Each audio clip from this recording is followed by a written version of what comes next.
అధ్యక్ష, గౌరవ ముఖ్యమంత్రి గారు మరి ముఖ్యమంత్రి అయిన తర్వాతనన్నా కొద్దిగా మర్యాదకరంగా మాట్లాడతారేమో అనుకున్నా అధ్యక్ష. కానీ కొన్ని ఊహించలేము అధ్యక్ష, కొన్ని ఊహించలేము. ఎందుకంటే కొంతమందికి అది సాధ్యం కాదు. ఎందుకంటే వారికి అర్థమైంది అధ్యక్ష. ఎందుకంటే తెలంగాణ తెచ్చిన నాయకుడిని పట్టుకొని కల్వకుంట్ల చంద్రశేఖర్ రావు అని ఏకవచనంతో మాట్లాడతారు. తెలంగాణను వ్యతిరేకించిన వాళ్ళనేమో గారు గారు అని మాట్లాడినప్పుడే అర్థమైంది అధ్యక్ష వారి సంస్కారం ఏందో, వారి పరిజ్ఞానం ఏందో అర్థమైంది అధ్యక్ష.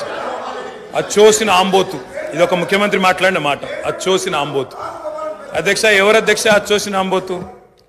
చీమలు పెట్టిన పుట్టలో దూరిన పాము అధ్యక్ష. కాంగ్రెస్ అనే పార్టీలో పాపం మా బట్టన్న, మా శ్రీధర్ అన్న, మా దామోదర్ అన్న, మా ప్రభాకర్ అన్న, అదేవిధంగా మా ఉత్తమన్న, మా కోమటిరెడ్డి వెంకటరెడ్డి అన్న, మా దామోదర్ అన్న, వీళ్ళందరూ కలిసి పెట్టిన పార్టీలో ఇవాళ దూరి ముఖ్యమంత్రి పదవి తీసుకుని ఆయన చీమలు పెట్టిన పుట్టలో పాముల గురించి మాట్లాడితే చాలా చండాలంగా ఉంటుంది సార్. దయచేసి